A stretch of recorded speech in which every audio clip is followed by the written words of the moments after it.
હાઈકોર્ટે બેન્ચ માંગને લઈ વકીલો હવે એ લડી લેવાના મૂડમાં જોવા મળી રહ્યા છે। વકીલો દ્વારા એક બાદ એક મોટા નિર્ણયો લેવાઈ રહ્યા છે। સરકારનો સામાન્ય સિરસ્તો એવો છે કે લોકોને ઘર આંગણે ઝડપી અને સસ્તો ન્યાય મળે અને તે ફરી વખત માંગણી અમારી અમે દોહરાવી છે। તો એક તરફ ઓખા છે, બીજી તરફ જો તો રાજુલા છે, એટલે આ ડિસ્ટન્સ પોરબંદર જોવો તો આ ત્યાંથી અમદાવાદનું ડિસ્ટન્સ છે એ અંદાજે 400 કિલોમીટરનું અંતર છે। એટલે 400 કિલોમીટર કોઈ પણ પક્ષકારને ડિસ્ટન્સથી ન્યાય મેળવવા માટે અમદાવાદ સુધી જવું પડે એ એના કારણે ઘણા બધા પ્રશ્નો ઉપસ્થિત થાય છે। અને આવેદનપત્રના માધ્યમથી રાજકોટ નગરના અને સૌરાષ્ટ્ર વિસ્તારના વકીલ મિત્રો સિવાય પણ ઘણા બધા અગ્રણીઓ અને ઘણા બધા એસોસિએશન દ્વારા પણ આ પ્રકારની એક લાગણી વ્યક્ત થયેલી છે। આજે સૌરાષ્ટ્રના 10 જિલ્લામાં 3 કરોડ જેટલી વસ્તી રહે છે, તો જેવી રીતે અમદાવાદમાં હાઈકોર્ટ છે જે બેચ બેસે એમ સૌરાષ્ટ્ર એક અમદાવાદથી દૂર વિસ્તારમાં 250 કિલોમીટર આ વિસ્તારમાં હોય તો અહીંયા હાઈકોર્ટ મળે તો 3 કરોડ જેટલી વસ્તીના જે ન્યાયની પ્રક્રિયા છે અને જે ઝડપથી ન્યાય મળવો જોઈએ એમાં ખૂબ જ સરળતા રહે। આ લડત માત્ર ખાલી એડવોકેટોની નથી, સૌરાષ્ટ્રના દરેક નાગરિકોની છે।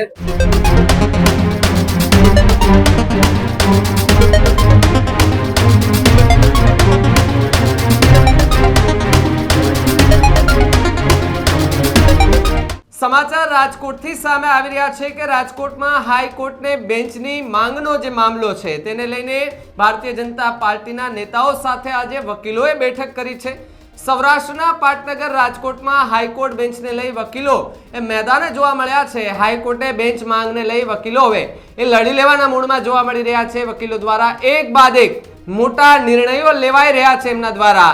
તો બીજી તરફ રાજકોટ શહેર ભાજપ કાર્યાલય ખાતે બાર એસોસિએશનની આજે બેઠક મળી હતી। રાજકોટના સાંસદ પરસોત્તમ રૂપાલા સહિતના નેતાઓ આજે હાજર રહ્યા હતા।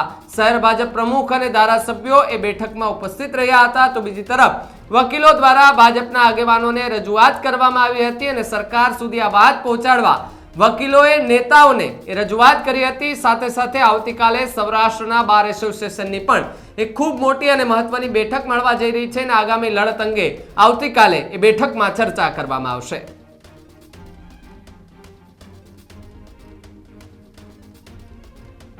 અમારી અત્યારે હાઈકોર્ટ બેન્ચ માટે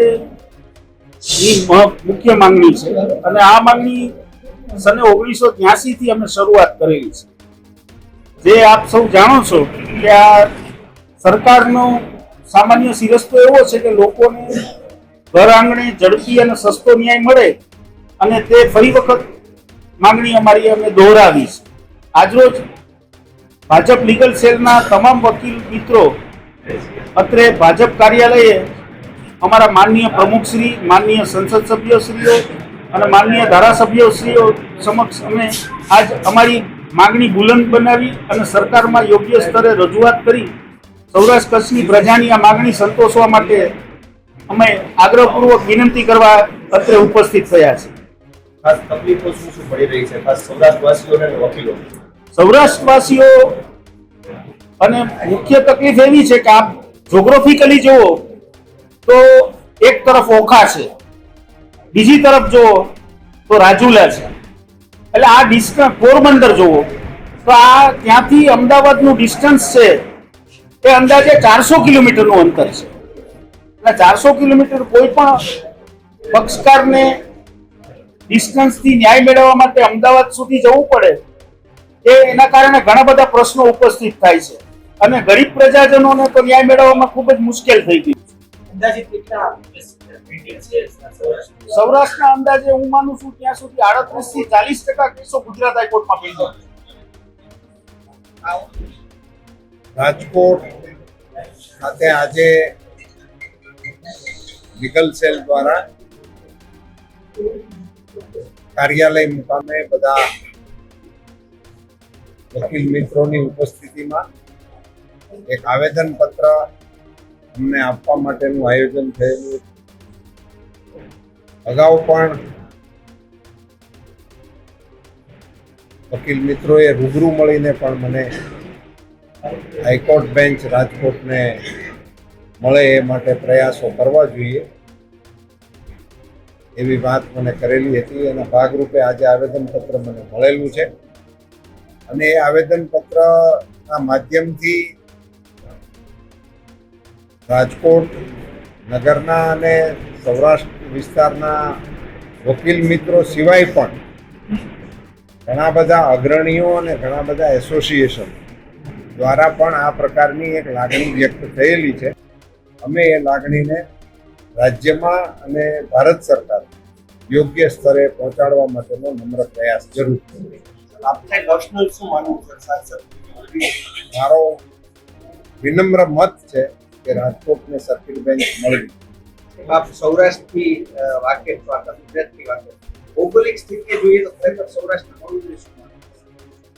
ના, મળવી જ જોઈએ. અને એ નહીં, મારો મત એટલા માટે છે, એક તો આ વિષય ઘણો જૂનો આપણી માંગણીનો એક ભાગ છે અને બીજું દરેક ક્ષેત્રમાં જે પ્રકારે વિકાસ થઈ રહ્યો છે, ગ્રોથ થઈ રહ્યો છે તમામ ક્ષેત્રોમાં, અને જે પ્રકારે એને ડિસેન્ટ્રલાઇઝ કરવાના પ્રયાસો રાષ્ટ્રીય સ્તરે કે રાજ્ય સ્તરે થઈ રહ્યા છે, એના ભાગરૂપે પણ આ બાબત હવે વાસ્તવિકતા બને એ અપેક્ષિત.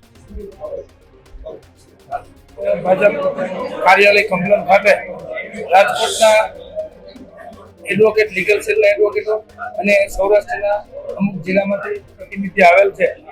જે સૌરાષ્ટ્રને હાઈકોર્ટ બેન્ચ મળે એની વર્ષો પુરાની જે 40 વર્ષની માગણી છે, જ્યારે પણ સૌરાષ્ટ્ર સરકાર હતી ત્યારે અહીંયા જૂની કોર્ટે હાઈકોર્ટ બેન્ચ કાયમી માટે બેસતી. જેમ જેમ પ્રગતિ થતી ગઈ એમ રાજ્યની જે વિશાળ સંખ્યામાં લોકો સૌરાષ્ટ્રમાં, આજે સૌરાષ્ટ્રના 10 જિલ્લામાં 3 કરોડ જેટલી વસ્તી રહે છે. તો જેવી રીતે અમદાવાદમાં હાઈકોર્ટ છે જે બેન્ચ બેસે, એમ સૌરાષ્ટ્ર એક અમદાવાદથી દૂર વિસ્તારમાં 250 કિલોમીટર આ વિસ્તારમાં હોય તો અહીંયા હાઈકોર્ટ મળે તો 3 કરોડ જેટલી વસ્તીના જે ન્યાયની પ્રક્રિયા છે અને જે ઝડપથી ન્યાય મળવો જોઈએ એમાં ખૂબ જ સરળતા રહે. આ લડત માત્ર ખાલી એડવોકેટોની નથી, સૌરાષ્ટ્રના દરેક નાગરિકોની છે. એટલે મારે તમને વિનંતી છે કે વધુમાં વધુ આનો પ્રચાર થાય અને કોઈ પક્ષાપક્ષી મૂકી વાદ વિવાદ મૂક્યા વગર પત્રકાર મિત્રોને પણ એક પોઝિટિવ વાત લોકો સુધી પહોંચાડે એવી મારી વિનંતી છે. અને સૌરાષ્ટ્રને કાયમી જે સૌરાષ્ટ્રની પ્રજા, કાયમી જે સૌરાષ્ટ્રની જે સિંહ જેવી પ્રજા છે, તો એમને ઇઝીલી ન્યાય મળે. અને જે ખેડૂતોને, સૌરાષ્ટ્રના ખેડૂતોના પ્રશ્નો, દીવાની કેસ હોય, જમીન સંપાદનના કેસ હોય, એ વર્ષો ત્યાં પેન્ડિંગ હોય તો સરકારની ઘણી યોજનાઓને લોકો સુધી લાભ પહોંચાડવા આગ્રહ પડે છે. એટલે માનનીય વડાપ્રધાન શ્રી, ગૃહમંત્રી શ્રી અને ગુજરાતના મુખ્યમંત્રી શ્રી આ પણ આ દિશામાં પોઝિટિવ વિચારતા હશે અને વિચારશે તો લોકોને ઝડપી ન્યાય મળે એવા આપણે બધા સાથે મળી પ્રયાસો કરશું. ખાસ કરીને આપ પણ વકીલ છો. વકીલોની અંદર જૂથવાદ છે, એને લઈને શું કહેશો? વકીલોની અંદર જે હાલના જે હોદ્દેદારો છે એ કોઈ અત્યારે પણ મીટિંગમાં હાજર નથી. તેઓનું પણ અલગ કમિટી બની છે. આ પણ જે આપણું લીગલ સેલ છે એની પણ અલગ કમિટી. વકીલોને માંગણી એક છે પણ જૂથવાદ અહીંયા સ્પષ્ટ જોઈ શકાય છે છેલ્લા 15 દિવસ. મિત્રો, વકીલોમાં કોઈ બી જૂથવાદ ન હોય, વિચાર ભેદ હોય. જૂથવાદ છે એ બંને પક્ષ સ્વીકારે, બંને પક્ષ સ્વીકારે. આજે આયા લીગલ સેલે બોલાવ્યા અને લીગલ સેલના એડવોકેટો અને નોન લીગલ સેલમાં ઈ પણ એડવોકેટો છે. એટલે બધાની માંગણીની પ્રક્રિયા અલગ અલગ હોય, પણ અંતે મેં તમને પહેલા કીધું, પત્રકાર મિત્રો આ વાતને પોઝિટિવ લોકો સુધી લઈ જાજો.